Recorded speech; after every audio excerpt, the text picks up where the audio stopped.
This is a Flying Cow production.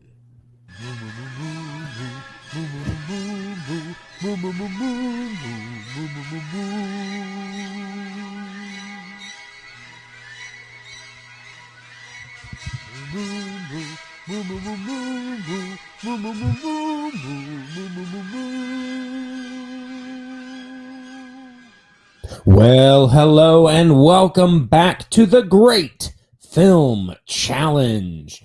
I am your host, the Flying Cow himself, Clay Johnson, and here with me is my nephew, Aaron. Aaron, how we doing today, buddy? I'm good. How are you? Doing all right. You seem a little tired. No, I don't. No. Not right now. Oh, that's good. That's good. All right. Well, as we said, we actually did it this time, folks. We fulfilled our promise, and we have watched The Life of Brian. As I said last time, this is our 25th film. We are officially a quarter of a way through this list.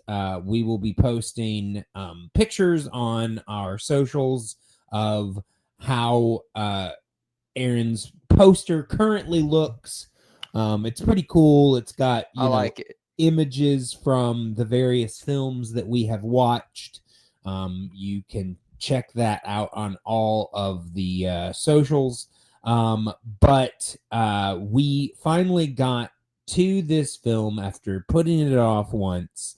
And now here we are. So I will say, this is another film that I was fully familiar with. Yeah. I think I actually, though, only watched it for the first time maybe 5 or 6 years ago. Like it hasn't been that long. Mostly just because, I was familiar with Monty Python, but this film was one of those that was kind of infamous, but I hadn't seen. As I have mentioned before in the past, I was raised rather conservatively, and so I don't think that this is a film that I really would have appreciated. Yeah. If I had watched earlier in my life, but I watched it, like I said, a few years ago. And really liked it, really appreciated it. I think the common consensus with a lot of Monty Python fans is that while, and I will say this, I think that probably Holy Grail is the most entertaining. Like if you just want a laugh, that's probably the one to watch. But for the best film, for the best commentary, and just for the best overall film structure, I think this is actually their best film. Yeah, I can agree with that. So you had not seen this film. I hadn't. I had seen Holy Grail a bit ago, but it had been too long for me to properly remember. Right. We actually rewatched that just a couple weeks ago in the theaters. That was awesome. Yeah, that was a lot of fun. And so did you know what this film was about? Did you have any idea, or was it just it's a Monty Python movie about some guy named Brian? Yeah. That was it. Yeah. Okay, so you had no clue. So, I did kind of explain it to you. And I will kind of offer a little bit of that explanation plus some here. So, for anyone that is not familiar, first of all, this is Monty Python's Life of Brian. It is a 1979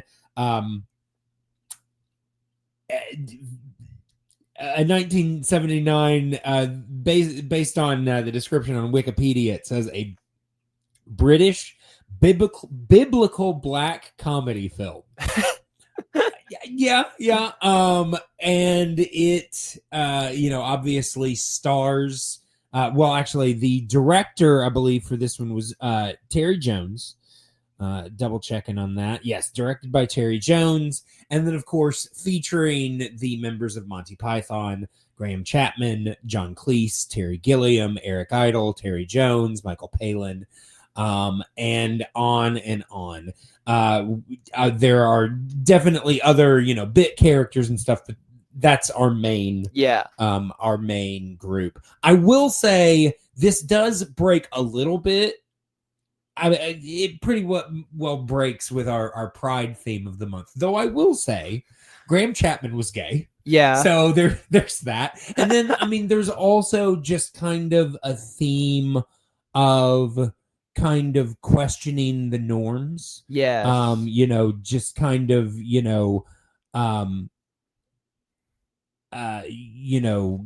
kind of pushing against what society, the establishment says is the right thing, the right way that things should be handled, type of thing. So, I think that they're speaking to each other, but not necessarily in accordance.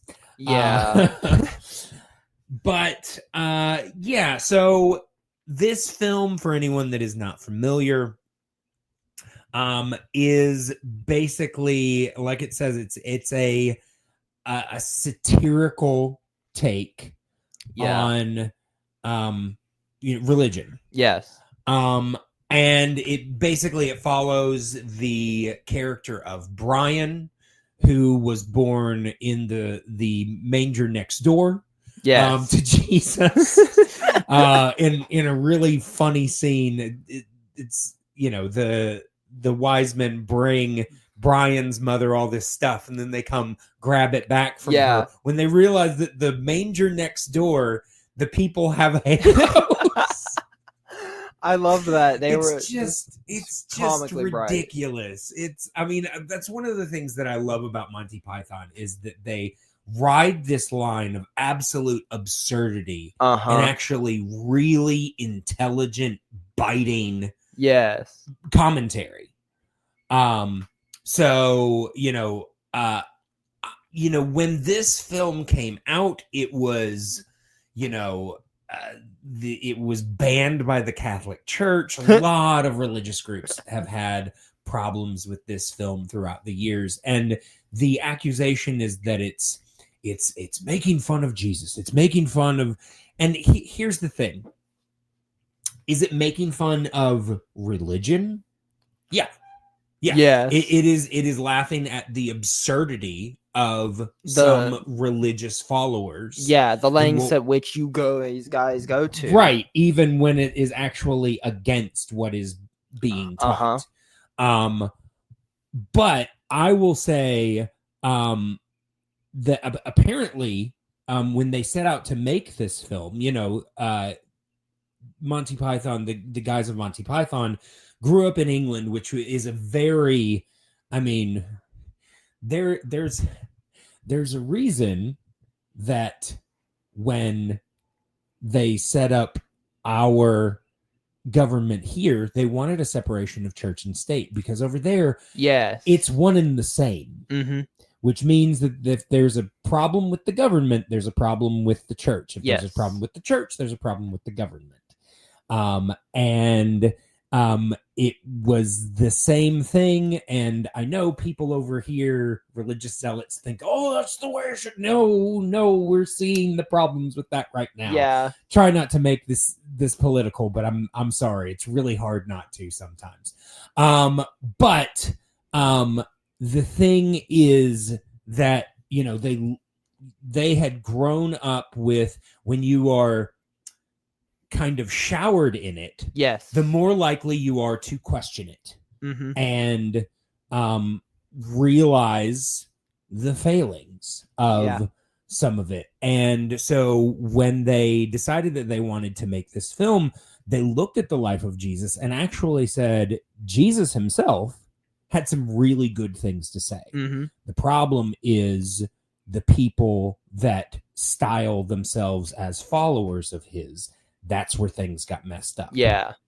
And so what they did was a commentary not on Jesus but of the church. Yeah. I mean, you'll even notice in the opening scene, once Brian has grown up after the credits, we see Jesus off in the distance giving the Sermon on the Mount. Yeah. It's basically just acknowledging, here's him, he's for context, he exists. He's doing here. his thing. He's doing what they said he did. Our focus is not him.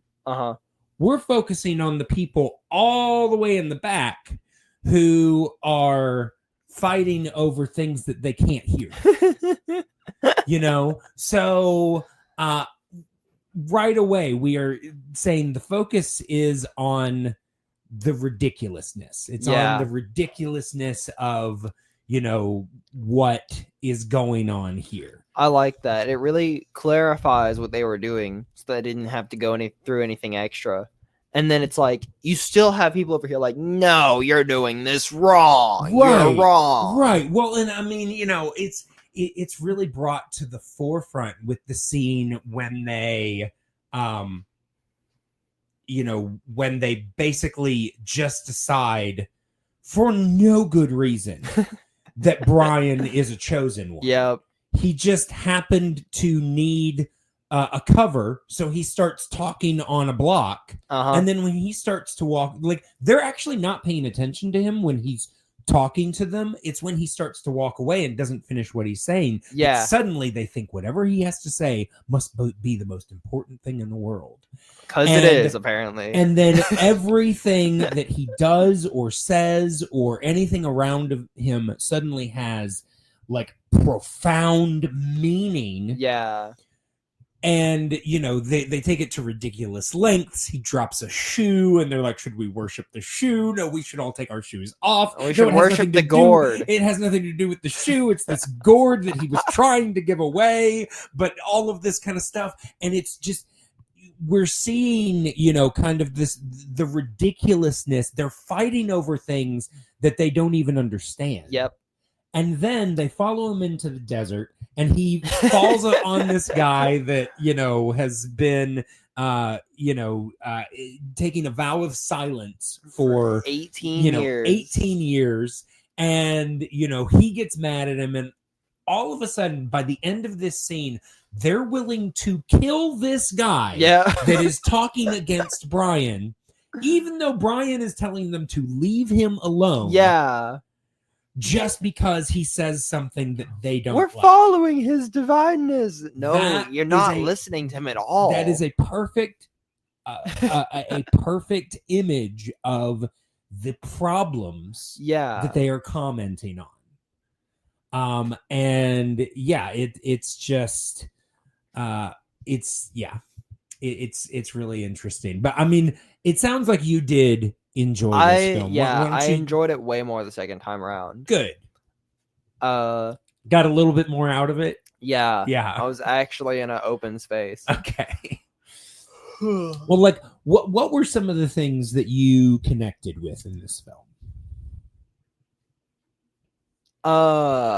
Sort of Brian's placement. Sure. Just being around sheeple, really. Right.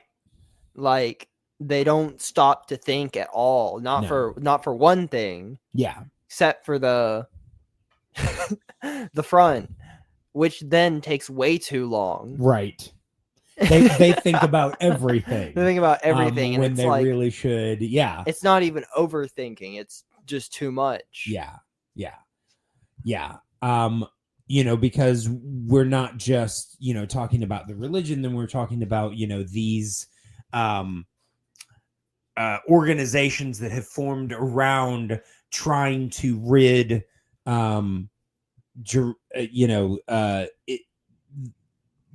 Jerusalem of the Romans. And, when in actuality, they're actually, have brought them a lot of things that are useful. But, and they can't do anything because they can't ever agree, and they just keep splintering off to new groups, Yes. and things like that. Just kind of the absurdity of that type of thing as well. But yeah, I mean, I will say my favorite bit from this film is actually the very end. The absolute absurdity of, you know, the final scene where he has been, you know, he's been put in this giant group, Yep. and for no other reason than they just, you know, ran upon him one day. I mean, it's really kind of vague how he really even got in trouble. Yeah. But you know, he gets put in this group to be crucified, and so this final scene of all of these people crucifying, while they then sing, always look on the bright side of life. It's just so absurd and so pointed. It's so funny. It's hilarious. Yeah, it's one of my favorite. I mean, it's definitely my favorite bit from this film, but just the image of it is just so absurd. It's brilliant comedy. Yeah. But I mean, is there anything else about this film you wanted to bring up or talk about? I really loved how they would take just about any actor they had on hand and put them anywhere. Oh yeah. Like, well, I mean, that's the whole thing. The whole shtick with Monty Python is pretty much every scene, the majority of them are involved. Yeah. You know, there might be like one or two of them that aren't in the scene just because, you know, it's really only a 3-person scene. But the main scenes are almost always going to be between the 5 or 6 of them. Yeah. You know, I really liked the one the most. Not that I really liked the one I saw the most. What that they used was Stan or Loretta, whatever they credit him as. Eric Idle. Yeah, Eric Idle, all over the place. Oh yeah, yeah. I mean, to the point where he's in the crucifixion scene. Yeah, twice. he's right next to him. He's 2 characters that are right next to him because he's the one guy. Honestly, I find that character hilarious. The just like Joker that just keeps making jokes about, you know, it's like he put me back. Well, he's doing something while he's like being walked to the crucifixion area, and they're like, "Stop that!" And he's like, "Or what?" He's like, "Or you'll be in trouble." He's like, "I'm going to be crucified." Oh no! I'll have to give up my weekends being crucified. Whatever shall I do? It's like so ridiculous. Then none of them care about crucifixion. Yeah, so it's death itself. Oh yeah, it's I mean, so common. They're constantly so throwing it out. Many jokes at the expense of crucifixion isn't that bad. It's just like, you know, obviously we know it was a form of torture. Yeah, that led to death. It was horrible, but I mean that's kind of the joke. I mean, as you say, it was just so commonplace. It's just like, you know, at a certain point you get kind of, you know, it becomes numb. Yeah, you get kind of numb to it. But yeah, anything else? No. All right. Well, then we can go ahead and let people know how they can contact us. Of course, you can always contact us at The Flying Cow Pod. You can also email at theflyingcowpod@gmail.com. Make sure to check out everything that we have going on the channel. And yeah, I think that is it. Well, Aaron, I think it's time that we unveil our plan for July. Our evil plan. Our awesome plan. Yes, our diabolical plan. We have decided, you know, when we started this, we created some wheels. One for films that Aaron had seen, one for films that Aaron hadn't seen, and for most episodes, we have just spun the wheel just to kind of take it out of our hands. Yeah. Obviously, for this month, we decided to do a little bit of programming because, there were certain films that we wanted to talk about with Pride Month, obviously. Yeah. And then, of course, we needed to get this one out of the way because we had already tried to do it before. But we are actually, for the month of July, going to continue a little bit of programming. Don't worry, those of you that We'll get enjoy the back. random nature of it.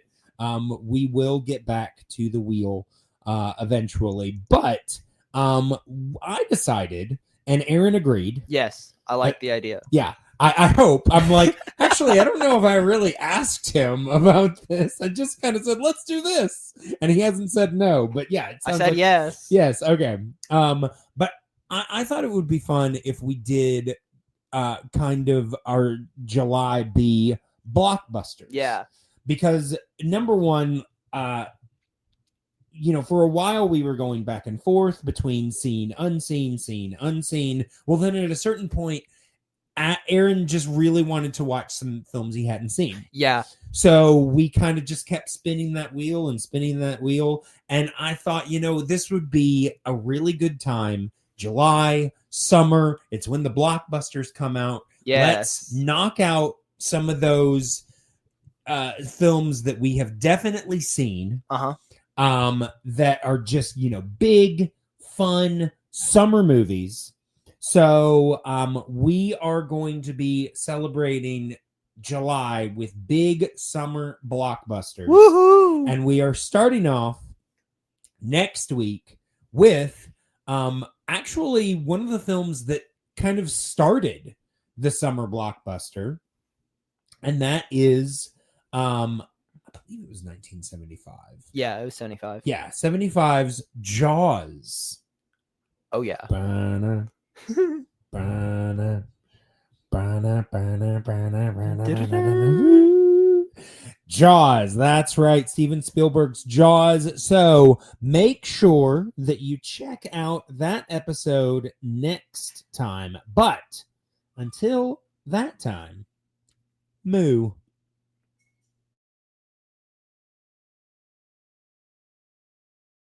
Moo.